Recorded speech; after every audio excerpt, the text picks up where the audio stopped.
કરીશ. તો હમણાં થોડા 15 દિવસ પહેલાં જે મારું સેશન થયું એમાં પણ મેં પ્રશ્નની શરૂઆત કરેલી. આજે પણ આપણે પ્રશ્નથી શરૂઆત કરીશું. બરાબર ને? હવે અહીંયા બેઠેલા જેટલા પણ બહેનો છે એમાંથી કેટલા બહેનો સવારે છાપું વાંચે છે? વાંચે છે ને? બીજા બધા નથી વાંચતા? બહુ સારું કરો છો. તો આપણે જ્યારે છાપું વાંચીએ છીએ ત્યારે આપણે છાપામાં શું વાંચીએ છીએ કે હસબન્ડે એટલે પતિએ પત્નીને મારી નાખ્યો, પછી છોકરાએ વાઈફને ધક્કો મારી દીધો, પછી છલ કપટ યુદ્ધ, બરાબર, આવું બધું આપઘાત કુકર્મ આવું બધું જ વાંચીએ છીએ. ત્યારે અંતર્મનમાં શું નીકળે છે કે આ દુનિયા રહેવા લાયક રહી નથી. એવું અંતર્મનમાંથી નીકળે છે ને કે આ દુનિયા રહેવા લાયક રહી નથી. આજે જો આપણે એવું લાગે છે કે આ દુનિયા રહેવા લાયક રહી નથી, તો વિચાર હવે પછીના 20 વર્ષ શું થશે ને પછીના 50 વર્ષ સમાજની હાલત કેવી થશે? બરાબર ને? એટલે ઘણા લોકોને એવું લાગે છે કે ભાઈ આ ગર્ભ સંસ્કાર કોઈ નવી વસ્તુ નીકળી છે, અમે બી આટલા બધા સંતાનોને જન્મ આપ્યો, અમે તો કોઈ ક્લાસ ગયા નથી, આ શું નવું મારી બહુ દીકરીએ શરૂ કરી દીધું છે. તો આ એનો ઉત્તર છે કે કંઈક કશે ખોટું થઈ રહ્યું છે.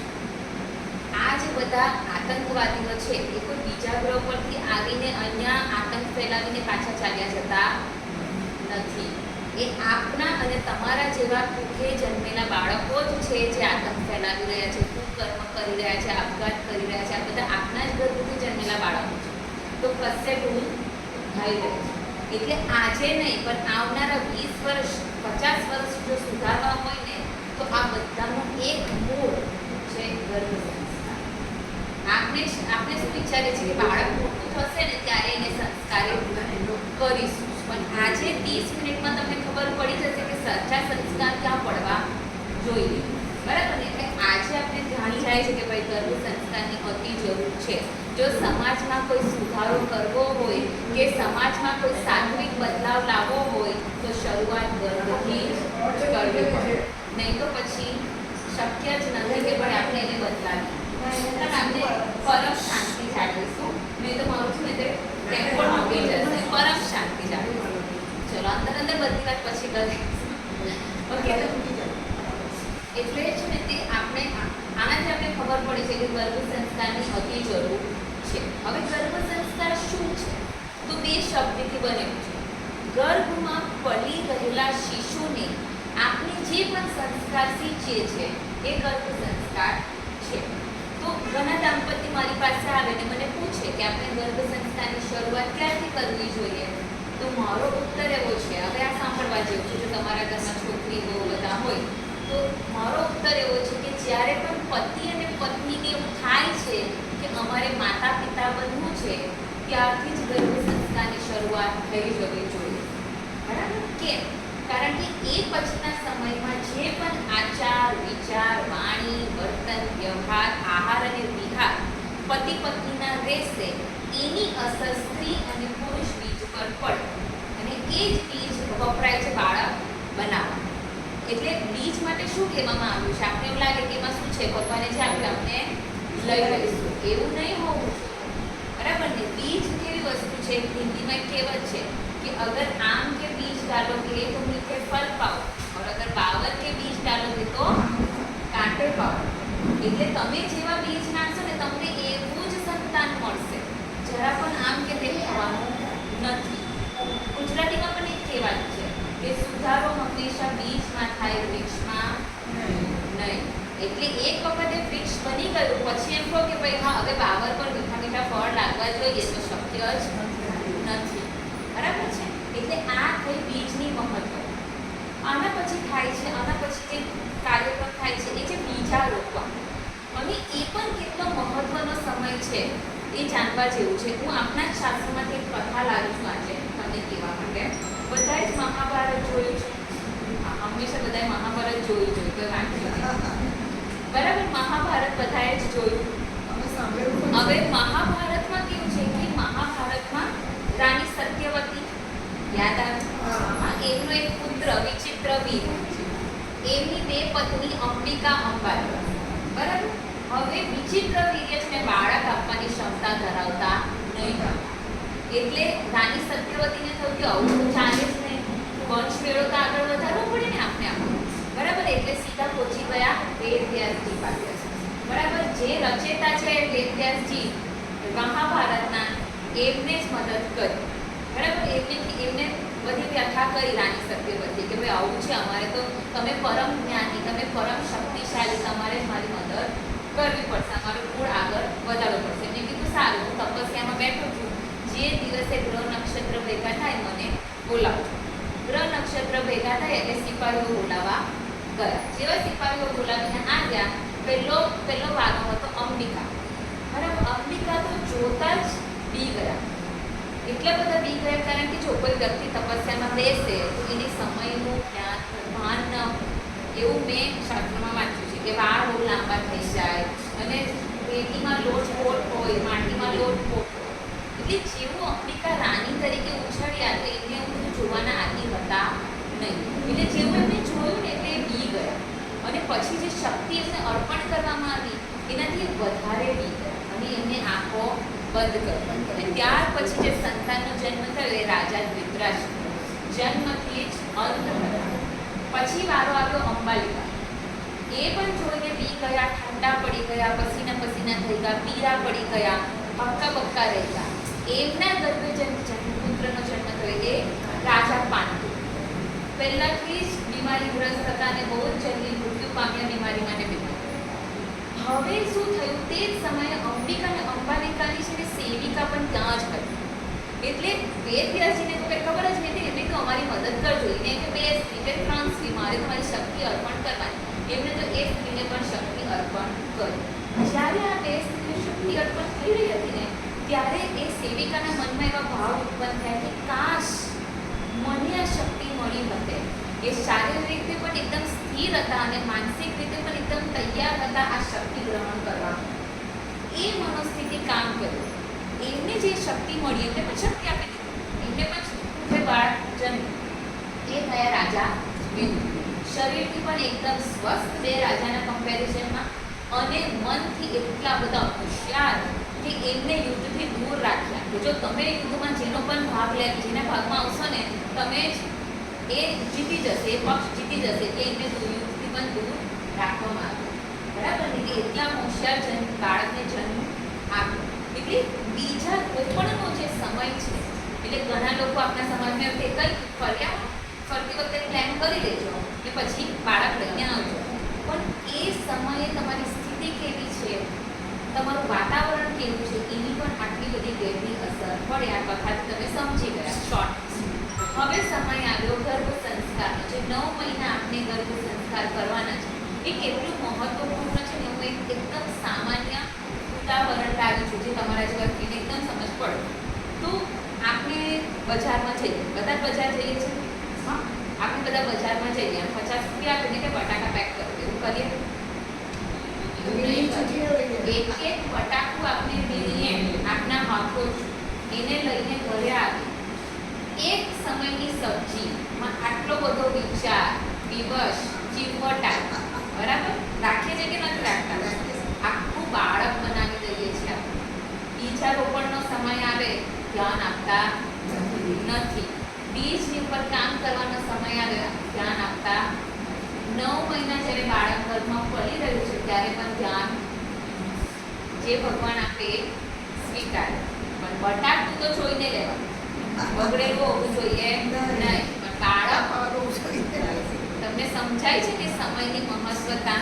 જો બટાકું એક સ્ત્રી થઈને આપણે ચૂંટીએ છીએ તો બાળક કેમ નહીં? અને એવું કહેવામાં આવે છે કે સ્ત્રી પાસે તો એટલી શક્તિ છે ભારે એવા સંતાનને જન્મ આપી શકે છે. બરાબર. હું એક સામાન્ય ઉદાહરણ લાવી છું. એ બધાએ સાંભળ્યું છે. રાણી જીજાબાઈ બધાને ખબર? શિવાજીના માતા. અંતરમનથી જ એમને બહુ જ એવું થતું. જો પતિ હેરાન થતા હતા મુગલોના કારણે, પિતાજી હેરાન થતા હતા મુગલોના કારણે. બરાબર. એમનો મોટો સંતાન મુગલોએ પકડી લીધેલો. એટલે બહુ અંદરથી આમ કરુણા અને બધા વેદનાથી જતા હતા. ત્યારે એના અંતરમનમાં હંમેશા એવું થતું કે હવે જો મારી મુખ્ય બાળક જન્મ લઈને તો આ મુગલોને ખદેરે ભારત. એવું જ જન્મ લઈને તો મને આ ખૂબ વાપરવી નથી. એટલું અંતરમનમાં એને હંમેશા થતું. પછી એમને શું કર્યું, ત્યારે એટલે ત્યારે એમને ખબર નહીં હતી. ને ત્યારે જેવું એમને ખબર પડી કે ભાઈ હું ગર્ભવતી છું, એમને શું કર્યું, રામ અને લક્ષ્મણની હંમેશા એ ગર્ભને વાતો કરી કે યુદ્ધમાં એ લોકો કેટલા નિષ્ણાત હતા કે બાપાને પણ પાછળ છોડી દીધા. ભગવાન થઈને રામને પાછળ મૂકેલા એટલા નિષ્ણાત પણ એ લોકો યુદ્ધમાં હતા. તો તું પણ એવું નિષ્ણાંત થઈને આવજે કે આ બધા મુગલો અહીંયાથી વધે. ને પછી તો આપણે બધી આ પાછળની કહાની ખબર જ છે કે એમને જ મુગલોને ભારતથી બહાર કાઢ્યા છે, એમનાથી જ ત્રાસીને મુગલો ચાલ્યા ગયા હતા. એટલે જે માએ કુખમાં વિચાર્યું એ બાળકે બહાર આવીને કર્યું. આટલી શક્તિ એક સ્ત્રી ધરાવે છે સંતાન પ્રાપ્તિ ને પછી જ્યારે એ સમય હોય છે ત્યારે કંઈ કરતા નથી અને પછી જ્યારે સમય વીતી જાય પછી મારી પાસે આવે હવે અમે શું કરીશું, બહુ નહીં કરી શકે, કરી જરૂર શકે પણ બહુ નહીં કરી શકે, બરાબર છે. એને જે સમય ગયો એ ગયો. તો હવે આપણે સમજ પડે છે ગર્ભ સંસ્કારની મહત્વ. હવે જ્યારે હું આ બધી વાતો કરું ને લોકોને લાગે આ કંઈ નવું લાગે, કશું જ નવું નથી. 25,000 વર્ષ પહેલા છે ને આપણા વેદો લખાય, એમાં ઋગ્વેદમાં આનો ઉચ્ચાર છે. પછી આપણે ઉપનિષદ ઋષિ પીપલાદે લખ્યું છે જેનું નામ છે ગર્ભો ઉપનિષદ. હમણાં 5,000 વર્ષ પહેલા જ લખાયું ચરક સંહિતા. એમના એ ઋષિનું નામ ચરક, ઋષિ ચરક. એને આપણે આયુર્વેદના પિતા તરીકે ઓળખીએ. એમના શિષ્ય ઋષિ વાઘભટ્ટે બે ચોપડીઓ લખી, અષ્ટાંગ હૃદય, અષ્ટાંગ સંગ્રહ. એમને એક ઉપરાંત એક ઋષિ થયા, એ ઋષિ સુશ્રુત, એમને લખી સુશ્રુત છે. આ બધા જ શાસ્ત્રમાં ઢગલો પડીને ગર્ભ સંસ્કાર ઉપર શ્લોક લખવામાં આવ્યા છે. થયું શું કે ત્યાર પછી છે મુગલ આવ્યા, મુગલોએ ચઢાઈ કરી, આવતા જ બધા શાસ્ત્ર પાડી એ બધું જ્ઞાન લુપ્ત થઈ ગયું. ત્યાર પછી આવ્યા અંગ્રેજ. અંગ્રેજોએ આપણી જીવનશૈલી જ બદલી દીધી, બરાબર છે ને. એટલે એ વચ્ચેનો સમય હતો ને ત્યારે જ્ઞાન છે ને લુપ્ત થઈ ગયું. ફરી એ જ્ઞાન પાછું આવ્યું છે. જો હું કશું જ નવું લાવી નથી, બસ ખાલી રંગારોપણ થયા છે કે ભાઈ ગુરુકુળની જગ્યા પર ક્લાસ ચાલુ થઈ ગયા છે. નહીં તો લાવી તો હું એ જ જ્ઞાન છું. અને એ જ્ઞાનથી હું તમને સમજાવવા માંગુ છું કે 9 મહિનામાં બાળકનો વિકાસ કઈ રીતે થાય છે. એક જ શ્લોક, ઉપચારો શ્લોક છે ને ખાલી એક જ શ્લોકમાં તમે સમજી જશો કે ગર્ભ સંસ્કાર કેવી રીતે કરવાનો, બરાબર. તો એ કેવી રીતે બાળકનો વિકાસ થાય છે એની હું વાત કરું. તો ચરિત સંહિતાનો એક શ્લોક છે, શ્લોક નથી બોલતી, સીધું હું તમને એનું મહત્વ સમજાવું કે પહેલું છે માતૃજભાવ. જે બાળક ગર્ભમાં કેવી રીતે વિકસે છે તો માતૃજભાવ. માતા એટલે અમે ઇંગ્લિશમાં એને કહીએ જીનોન, જીન્સ, એટલે તમે ગુજરાતીમાં એને કહો જીનોન, સમજાય છે. માતૃજભાવ, માતાના 9 પેઢી, એના માતા તરફના, એના પિતા તરફ 9 પેઢી બાળકમાં આવી શકે છે, જેને તમે જીનોન કહેવાય. બીજું છે પિતૃજ, પિતાની 12 પેઢી માતા તરફની ને પિતા તરફની એ બાળકમાં આવી શકે છે. ત્રીજું છે આત્મજભાવ. આપણે બધા હિન્દુઓને ખબર છે કે આપની આત્મા બહુ જૂની આત્મા છે, વારે વારે જન્મ લે છે, વારે વારે મૃત્યુ પામે છે, બરાબર. તો એ જે જન્મ લઈએ છીએ ને એના સંસ્કાર આપની આત્મા સાથે ચોટી જાય. જે વસ્તુ પ્રત્યે બહુ રાગ હોય, જે વસ્તુ પ્રત્યે બહુ દ્વેષ હોય ને એ આપણે ચોટી જાય. મને તો આ બહુ ગમે, આવતા જન્મમાં પાકું આ ભોગવવું પડે. એ જે બધા ભાવ છે આત્મજ ભાવ, તે બધા પણ એ વ્યક્તિ લઈને આવે. એટલે માતૃનો રોલ છે, પિતૃનો રોલ છે, એ જૂની આત્માએ જે સંસ્કાર શીખ્યા છે જૂના જન્મમાં એ લઈને આવે. ત્યાર પછી જે સામ્ય જ ભાવ, ચોથું સામ્ય જ ભાવ. 9 મહિનામાં તમે જે પણ જે સ્ત્રી છે, બરાબર, અત્યાર સુધી શું વાત થઈ પ્લાનિંગની વાત, આત્મજ ભાવ, પિતૃજ ભાવ અને માતૃજ ભાવ. હવે ચોથા જે આવ્યું છે તે છે સામ્ય જ ભાવ. 9 મહિનામાં જે સ્ત્રી આચાર, વિચાર, વાણી, વર્તન, વ્યવહાર, આહાર અને વિહાર રાખશે ને એ પ્રમાણેનું જ એ બાળક બનશે. ખ્યાલ આવે છે. એટલે અત્યારનું મોડર્ન સાયન્સ શું કહે છે કે 50% જે ઘરમાં વાતાવરણ મળે છે, એ ગર્ભમાં જે વાતાવરણ મળે છે એ પ્રમાણેનું બાળક બને છે. જે 50% બચ્યું તે માતૃજ ભાવ, પિતૃજ ભાવ ને આત્મજ ભાવ. અને પછી છે રસજ ભાવ. રસજ ભાવ જે આહાર લે છે એ, બરાબર ને. તો હવે તો સ્વીગી ઝોમેટોનો આહાર લે એટલે એ પ્રમાણેનું બાળક બને છે. ખ્યાલ આવે છે. એટલે રસજ ભાવ. હવે રસજનો મતલબ એવું નહીં કે ખાલી શારીરિક આહાર, બરાબર. સ્થૂળ શરીરને શારીરિક આહાર જોઈએ, સૂક્ષ્મ શરીરને માનસિક આહાર જોઈએ, શક્તિનો આહાર જોઈએ. એટલે તમે જે પ્રમાણેનો માનસિકતા પણ એનામાં શીખો છો એ પ્રમાણેનું જે બાળક બને છે. છેલ્લું છે છઠ્ઠા નંબરનું સામ્ય છે. સામ્ય ભાવનો મતલબ માં જે ઇમોશન્સ ધરાવે છે, માં જે વિચારો ધરાવે છે એનાથી જ એ બાળક ડેવલપ થાય છે, એ જ રીતે એ વિકસિત થાય છે. જો સારા ભાવ હશે તો સારી રીતે વિકસિત થશે, ખરાબ ભાવ હશે તો ખરાબ રીતે વિકસિત થશે. એટલે આ 6 વસ્તુથી બાળકનો વિકાસ થાય છે કે આ 6 પગલાં છે બાળકના વિકાસના. આવું ચરક સંહિતામાં લખ્યું છે. અને જ્યારે અત્યારના જે મોડર્ન સાયન્સ છે ને એ આ બધું છે ને પ્રૂવ કરે છે. આપના જ શાસ્ત્ર લઈ ગયા અને હવે એ લોકો એને સ્ટડી કરીને પ્રૂવ કરે કે આ જે લખ્યું છે એ સાચું છે કે નહીં. આટલો પોઈન્ટનો પણ ફરક નથી. જે લખ્યું છે જો હવે 25,000 વર્ષ પહેલાં 5,000 વર્ષ પહેલાં કોઈ અલ્ટ્રાસાઉન્ડ મશીન હતું અને તો પણ આપણા ઋષિ મુનિઓ જે લખ્યું છે ને એ પોઈન્ટનો પણ ફરક નથી. એમને કીધું કે 22મા દિવસે હૃદયના ધબકારા શરૂ થઈ જાય. આજે 22મા દિવસે જ હૃદયના ધબકારા શરૂ થાય છે.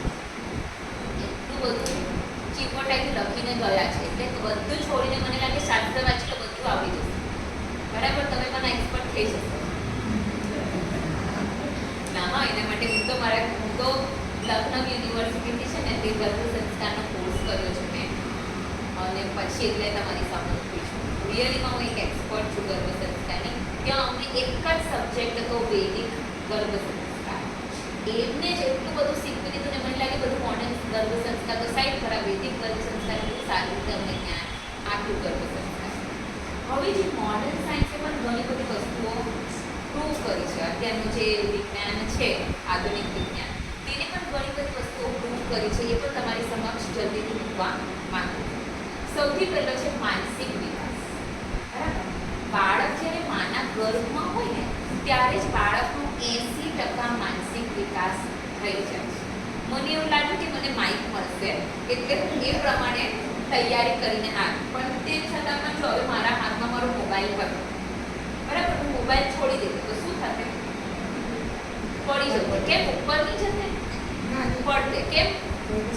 હા, લો ઓફ ગ્રેવિટી. બરાબર, એ ગુરુત્વાકર્ષણના કારણે હંમેશા નીચે પડશે. એટલે હવે પછી જે આ બધી હું વાતો કરું છું ને આ બધી છે ને લો ઓફ ગર્ભ સંસ્કાર છે. તમે માનો કે નહીં માનો, તમારો, મારો અને આવનારી પેઢીનો વિકાસ આ પ્રમાણે જ હશે. થતો આવ્યો છે અને આવી રીતે જ થશે. 80% માનસિક વિકાસ બાળકનો માના ગર્ભમાં થઈ છે. પૂરેપૂરો 80% થઈ જાય. બસ માત્ર 20% બચતા. હવે જે 7મો, 8મો અને 9મો મહિનો હોય ને ત્યારે બાળકની છે ને સ્મૃતિ જ્ઞાન વિકસિત થતું હોય, જેને આપણે કહીએ મેમરી પાવર. એટલું બધું ચાલાક હોય અંદર બેઠેલું ઘરમાં બાળક કે 5000 શબ્દ એક દિવસમાં શીખવાની ક્ષમતા ધરાવે છે. 5000 શબ્દ શક્તિ હોય તો શીખી નાખે. એટલે જ કહું કે ગર્ભ સંસ્કાર જોડે જાઓ એટલે સમયસર બધું ખબર પડે અને સમયસર બધી પ્રવૃત્તિઓ થયા. 5000 શબ્દ એક દિવસમાં શીખવાની ક્ષમતા. આખા 9 મહિનાની ગર્ભાવસ્થામાં 4 અલગ અલગ ભાષા શીખવાની ક્ષમતા ધરાવે છે એ ભ્રૂણ. સમજાય છે તમને? આટલી બધી શક્તિ છે એ ગર્ભની કે ભાઈ આટલું બધું બાળક શીખીને આવી શકે છે. બીજી આપણે વાત કરીશું છે શારીરિક વિકાસ. બરાબર, એક નાનું અમથું અણુથી શરૂઆત થાય, માત્ર 9 મહિનામાં 3 કિલોનું થઈ જાય છે. આટલું બધું શારીરિક વિકાસ થાય છે. તમે જે મારા શરીર પર ને તમારા શરીર પર જો છો ને આ બધું આપણી માએ આપ્યું છે. બરાબર ને? એટલે આપણી માને બહુ ધન્યવાદ કરું કે ભાઈ તે બરાબર શરીર આપ્યું છે. બરાબર ને? એટલે આપણા દાંત સિવાય બધું જ માના ગર્ભમાં વિકસિત થયું છે. હૃદયથી લઈને, ફેફસાથી લઈને, આંતરડાથી લઈને મગજ બધું જ માના ગર્ભમાં વિકસિત થયું. હવે અત્યારની સ્ત્રી જે છે એ એટલું બધું ધ્યાન આપતી નથી. કઈ ગમતું નથી એટલે સ્વીગી ઝોમેટો કરી દે, કઈ ગમતું નથી એટલે પિક્ચર જોવા ચાલે છે, કઈ ગમતું નથી એટલે ટીવી ચાલુ કરીને બેસી જાય, મોબાઈલ પર આખો દિવસ સમય વ્યતીત કરે. પછી શું થાય છે કે બાળકનો તો જન્મ થઈ જાય છે ને બાળક દેખાવામાં તો એકદમ બરાબર હોય છે, પણ સમય જતાં ખબર પડે 20 વર્ષ અને તો હવે તો અમને સાંભળ્યું છે ને 8 વર્ષના બાળકને હાર્ટ એટેક આવ્યો, 4 વર્ષના બાળકને પણ હાર્ટ એટેક આવ્યો છે, 8 વર્ષના બાળકને પણ હમણાં હાર્ટ એટેક આવ્યો. બરાબર, કોને આપ્યું? માએ આપ્યું. ગર્ભમાં ખુશી ખુશી આ માએ આપ્યું. સ્વીગી ઝોમેટો, મને તો પાણીપુરી જ જોઈએ, જોઈ લો હવે પાણીપુરી જ જોઈએ. બરાબર, એટલે બાળક જ્યારે માના ગર્ભમાં હોય ને ત્યારે એના પાયા મુકાતા, ત્યારે આપણે શું ખાવું જોઈએ? સાત્વિક આહાર ખાવો, કોઈના ઘરનું ખાવું નહીં જોઈએ. અમારા વૈષ્ણવમાં શું કે છું હું ક્ષત્રિય પણ ધર્મ વૈષ્ણવ પાડવા. એટલે મારા સાસુજીએ મને શું સમજાવ્યું કે વૈષ્ણવ ધર્મમાં તો એવું કહેવામાં આવ્યું છે કે કોઈની નજર પણ તમારા આહાર પર પડવી જોઈએ નહીં. અને આપણે જ્યારે બ્રહ્માકુમારીની વાત સાંભળીએ તો આપણે ક્યાંય કાઢી દઈએ, પણ એ બધાની અસર આપણા આહાર પર થાય છે. ખોટી જે નજર લાગે ને આપણે ઓહો લાડવા ખાઈ મીઠા મીઠા, એ જે નજર લાગેલું ખાવાનું જે આપણે ખાઈએ છીએ એમાંથી કંઈ સારું બાળક વિકાસ પામશે નહીં. એટલે મને ખબર છે મારી ગર્ભાવસ્થામાં જો આજુબાજુ કોઈ પણ હેલ્પ કરો તો મારી સાસુ મને જમવા દે નહીં. ત્યારે મને એવું જ લાગતું હતું કે આ શું કરે છે મારી સાથે, મને જમવા પણ નથી દેતી સમયસર. આજે મને એનું મહત્વ સમજાય છે કે ઘરમાં ખાલી તુરિયા અને ગલકા બનાવીને મેં ખાધા છે તો આજે મને મારા બાળકમાં દેખાય છે કે ગલકા બી ખાઈ લે, તુરિયા બી ખાઈ લે. એની ફેવરેટ સબ્જી કારેલા છે. કારેલા એની ફેવરેટ સબ્જી છે, દાદીએ બનાવેલા કારેલાની બહુ. એટલે આ જે આપણે આહાર લઈએ છીએ એ સીધું એના શારીરિક વિકાસ પર અસર કરે છે. ને જ્યારે બાળકના દાંત સિવાય બધું જ શારીરિક વિકાસના ગર્ભમાં થતું હોય તો મારા પ્રમાણે 9 મહિનાનો તપ કરવો જોઈએ. જો તપ પરથી મને એક કથા યાદ આવે છે, હું તમારી સાથે તો આપણા શાસ્ત્રમાંથી જ લાવી. કૃષ્ણ ભગવાનના રૂક્ષ્મણી સાથે જ્યારે લગ્ન થયા ને ત્યારે એમને જ ને રૂક્ષ્મણીને કીધું કે બહુ ખુશ છું, મારે તને કંઈક ભેટ ઉપહાર આપવો છે. આપણે એવું લાગે ને કે લગ્ન પછી ઉપહાર આપવો હવે નવું શરૂ થયું છે. કૃષ્ણ ભગવાને એની પત્નીને પણ ઉપહાર આપેલો ફર્સ્ટ નાઇટ, બરાબર? તો શું ઉપહાર આપ્યો સાંભળો. તો એમને કીધું કે મને ઉપહારમાં છે તરત જ જવાબ આપ્યો હતો, મને ઉપહારમાં એક જ વસ્તુ જોઈએ, મને તમારા જેવું સંતાન જોઈએ. તો તરત જ કૃષ્ણ ભગવાને કીધું ભલે હું ભગવાન પણ તારે ને મારે તપ કરવો પડશે. 12 વર્ષનો તપ કર્યો છે પતિ પત્ની અલગ રહીને, બધાથી અલગ રહીને, એ એકબીજા પણ અલગ રહીને 12 વર્ષનો તપ કર્યો. ત્યારે પ્રદ્યુમ્નનો જન્મ થયો. પ્રદ્યુમ્ન માટે શું કહેવામાં આવે? સાક્ષાત કૃષ્ણ ભગવાન છે. આત્મા બે પણ વ્યક્તિ એક જ જેવા. એ તો યુદ્ધમાં પણ એમના પિતાજી કરતા આગળ નીકળ્યા. એમના પિતાજી કરતા, જો પિતાજી તો કેવા હતા, યુદ્ધ કરતા જ હંમેશા મગજથી યુદ્ધ લડી લેતા હતા, બરાબર ને? પણ આ પુત્રએ તો એટલાય અશ્વમેધ યજ્ઞ કર્યા છે, એટલા બધા યુદ્ધ કર્યા છે અને સેમ એમના જેવા દેખાતા હતા અને એમના જેવું જ જ્ઞાન હતું. એટલે કોને માંગ્યું? પત્નીએ માંગ્યું અને પતિએ આપ્યું. ના લાગે છે? એટલે આ સમયની મહત્વતા છે. આ આપણી અત્યારની સ્ત્રીને હું કહું કે તમારે તપ કરવાનું છે તો હું એમને એમ નહીં કહું કે ભાઈ તમે હિમાલય ચાલે જજો 12 વર્ષ માટે, પછી આવજો ત્યારે આપણે દર્શન કરતા છું, એવું નહીં. આ સંસારમાં રહીને ઘરનું સાત્વિક આહાર એ તમારો તપ છે. ટીવી મોબાઈલ નહીં જોવાનો એ તમારો તપ છે. છાપું નહીં વાંચવાનું એ તમારો તપ છે. બધા આજના શાસ્ત્ર વાંચવાના એ આ તમારો તપ છે. તમે એક ચારિત્ર કરી રહ્યા છો. તે સમયે કોને જોશો? રણબીર કપૂરને જોશો? નહીં. હમણાં કોણ આવ્યું? વિકી કૌશલને જોશો? તોબા તોબા. ના, આપણે આપણા કૃષ્ણ ભગવાનથી શીખીશું કે મેનેજમેન્ટ સ્કિલ તો કૃષ્ણ ભગવાન જેવી હોવી જોઈએ. મનમોહક કોને નહીં ગમે? મને ગમે, નાના છોકરાને ગમે અને વૃદ્ધ સ્ત્રીને પણ ગમે. એ મનમોહક હોવું જોઈએ આપણું બાળક. એમ જોઈને એવું કરિસ્મેટિક કે કોઈનું પણ જીવ લલચાઈ જાય જોઈને કે હા શું બાળક છે, કે શું મોટો વ્યક્તિ છે એમ, બરાબર ને? આવું કૃષ્ણ ભગવાન પાસે શીખવાનું. હનુમાન ભગવાન પાસે શું શીખવાનું? બ્રહ્મચર્ય. શંકર ભગવાન પાસે શું શીખવાનું? યોગ. બરાબર ને? આવી રીતે આપણા દેવી દેવતા જ આપણે બધું ચારિત્ર કરવામાં મદદ કરી શકે. એટલે જે પણ સ્ત્રી મારી પાસે ઘર સંસ્કાર કરવા આવે હું એને પહેલા જ સમજાવું, ઘરમાંથી શાસ્ત્ર મળ્યા છે આ રીતે વાંચજે. એવું નહીં કે ઘરમાંથી આપી દીધા છે હવે વાંચવા જ પડશે. ના, તારો આ સમય તું ચારિત્ર કરી રહી છે, આ લોકોને વાંચીને ચારિત્ર કર, આ લોકોને જોઈને ચારિત્ર કર. એટલે મારા ક્લાસમાં આવો તો તમને ટીવી જોવા નહીં મળે, પણ ટીવીમાં શંકર એટલે તમને જો શિવ પુરાણ જોવું હોય કે પેલી શંકરની કથા જોવી હોય, કૃષ્ણ ભગવાનની કથા જોવી હોય તો અલાવ. આ બધું અલાવ નથી, બરાબર છે? એટલે આ તમારું તપ છે શારીરિક વિકાસમાં, બરાબર? પહેલી વાત કરી માનસિક વિકાસની, બીજી વાત કરી શારીરિક, ત્રીજી વાત કરીશું ઇન્દ્રિયોના વિકાસ. આપણે અત્યારના જે દુનિયા જોઈ રહ્યા છે એ આપણી 5 ઇન્દ્રિયોના કારણે જોઈ રહ્યા છે, મહેસૂસ કરી રહ્યા છે. આ 5 ઇન્દ્રિયો માના ગર્ભમાં જ બની જાય છે. શરૂઆત ક્યાંથી થાય? 3જા અઠવાડિયે. એ સ્ત્રીને તો હજી ખબર બી નથી કે ગર્ભવતી છે, પણ એની ઇન્દ્રિયોનો વિકાસ શરૂ થઈ ગયો છે. 4થા મહિને શું કે મને તો મીઠું જરા પણ ભાવતું જ નથી, કારણ કે બાળકને મીઠું ભાવતું નથી. એટલે બાળક હોર્મોન્સને મેસેજ આપે છે કે મીઠું નહીં ખા, એટલે પેલી સ્ત્રી કે મને મીઠું જોઈને અકળામણ થાય છે, ઉલટી જેવું થાય છે, આ થાય છે, તે થાય છે, એટલે આપણે ખબર પડે કે કદાચ તું ગર્ભવતી હશે. ત્યાર લાગે છે ત્રીજા અઠવાડિયે ઇન્દ્રિયોનો વિકાસ શરૂ થાય છે, 5મા મહિને પૂરો થયો. આપણે 5 મહિના સુધી તો પેલી સ્ત્રીને હા હજી તો કંઈ નક્કી નથી, હજી કંઈ નક્કી નથી, શું ગર્ભ સંસ્કાર કરવાના? 5 ઇન્દ્રિયો તૈયાર થઈ ગયા, વિકસિત થઈ ગયા, આંખોની પાપડ ખુલવા માંડી, અંધારું દેખાવા માંડ્યું, સ્વાદની ઇન્દ્રિયો વિકસિત થઈ ગઈ છે. 3 સ્વાદ તો ટેસ્ટ 3 સ્વાદ ખબર પડે, અંદર ઇન્દ્રિયોમાં 3 સ્વાદ ખબર પડે, મીઠું, ખારું ને ખાટું. એટલે બધા ફિલ્મોમાં આપણે જોઈએ ને પેલી ખાટું જ માંગે, એવું નથી. આપણે હવે જોઈ લીધું છે ઘરમાં ખારું પણ માંગી શકે, ખાટું પણ માંગી શકે, મીઠું પણ માંગી શકે, પણ આવું કડવું તીખું તુરઈ નહીં માંગે, કારણ કે બાળકની એ સ્વાદ ઇન્દ્રિય છે ને ધીરે ધીરે 9 મહિના લાગે એ વિકસિત થતા. અને ચીલી આપણે જે આપણે કહે ને બધાને સાઇટ્રિક એસિડ ખબર પડે, કોઈને ચીલી એસિડ ખબર નહીં. એ થતાં ડેવલપ થતાં 9 મહિના લાગે. 9 મહિના બધું વિકસિત થઈને જ આવ્યું. ચોથું છે માના વિચાર. આ સૌથી અગત્યનું છે. જેવું સ્ત્રી વિચારશે તેવું જ બાળક બને, કારણ કે જ્યારે સ્ત્રી ખુશ હોય છે એટલે આપણે એવું રાખીએ પોઝિટિવ અને નેગેટિવ. જો અગર એ પોઝિટિવ માઇન્ડસેટ રાખતી હોય છે ગર્ભાવસ્થામાં તો એના જ મગજમાં છે ને હોર્મોન્સ બરાબર, એ છે કોર્ટિસોલ, સેરોટોનિન, ઓક્સિટોસિન, ડોપામિન ને એન્ડ્રોફિન.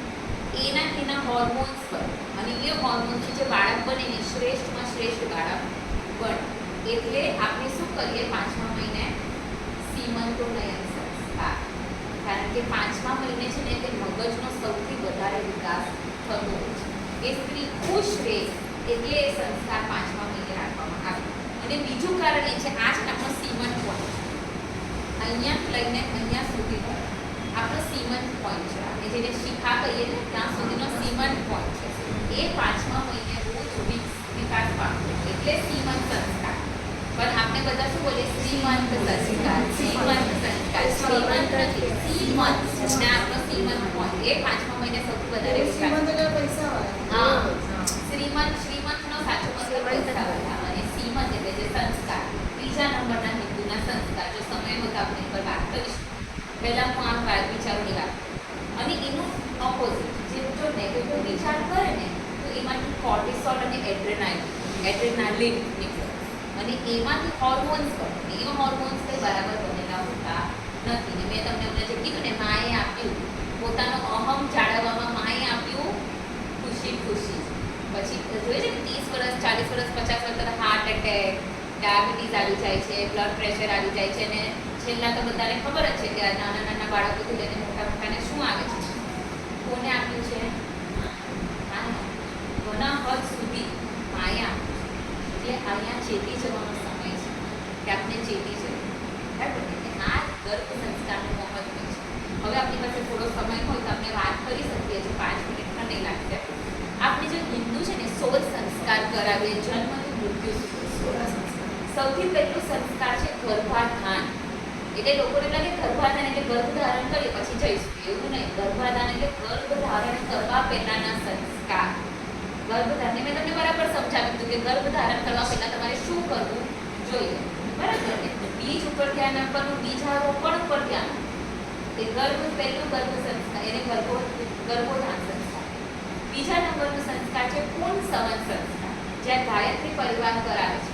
અત્યારના આખા ભારતમાં માત્ર એક જ સંસ્કાર છે જે પુંસવન સંસ્કાર કરાવે. પુંસવનનો મતલબ સારા પુત્રની પ્રાપ્તિના સંસ્કાર. પણ આપણે બધું જ સ્વીકાર્ય છે. આજકાલ છોકરાને વટાવી જાય છે છોકરીઓ, બરાબર? છોકરાને વટાવી જાય છે છોકરીઓ.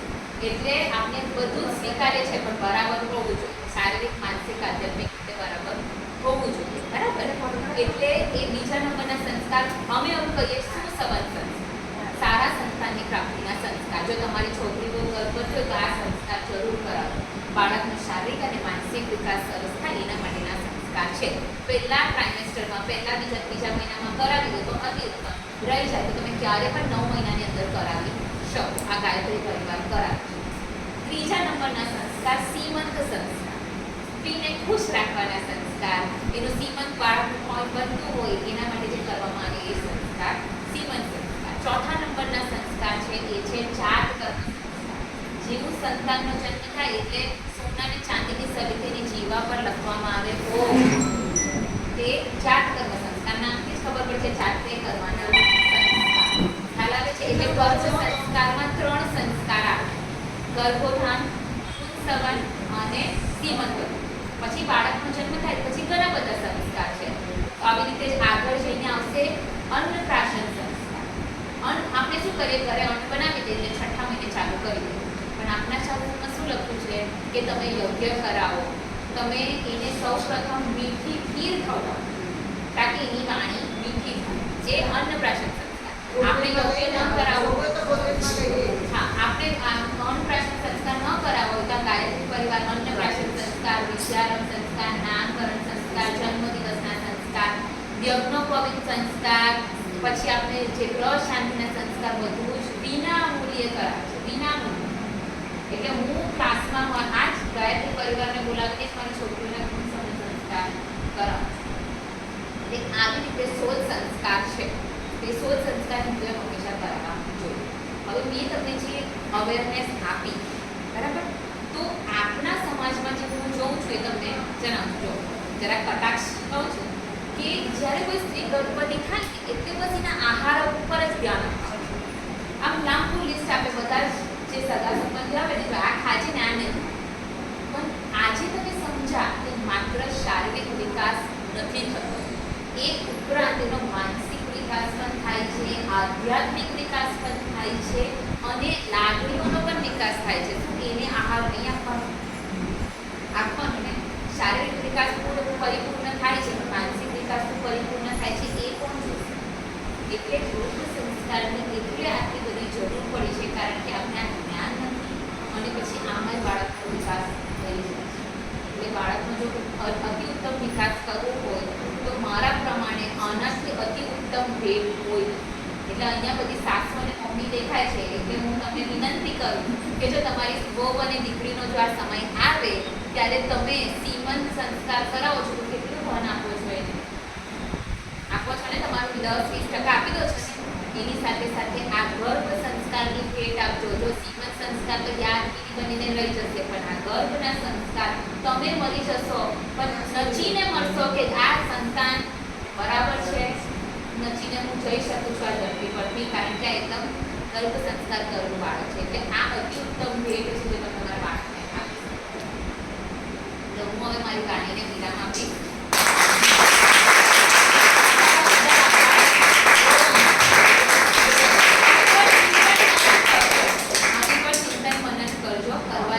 જો આપણે આપણી સમાજ સુધારવી હોય ને, હવે આ એક જ ઉપાય કે એકવાર સંતાન જો સંસ્કારથી ઘડેલું આવે પછી પાછળથી જોવાનું રહેતું.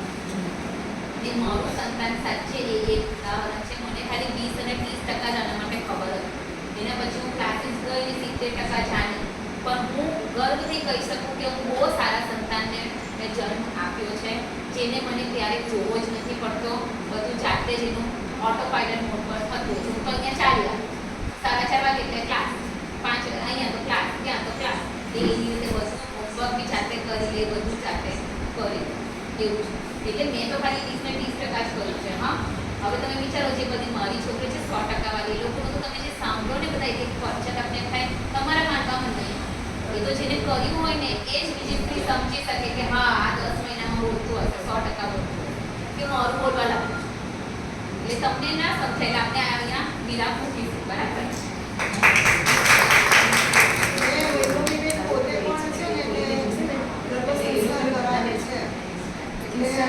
તમારે કોઈ તમારા દીકરી એને કંઈ કરાવવું હોય તો બધા નંબર એમનો લઈ લેવો. એ પોતે પણ એ ક્લાસ પણ ચલાવે છે અને તમારા ધારો કે ક્લાસ એટેન્ડ કર્યો એમનો કે મારે આ મારી ગર્ભ સંસ્કાર કરાવવો છે, જેમની વિધિ હોય કે જેટલા ટાઈમ જવાનું હોય એ બધું જ કરાવે છે.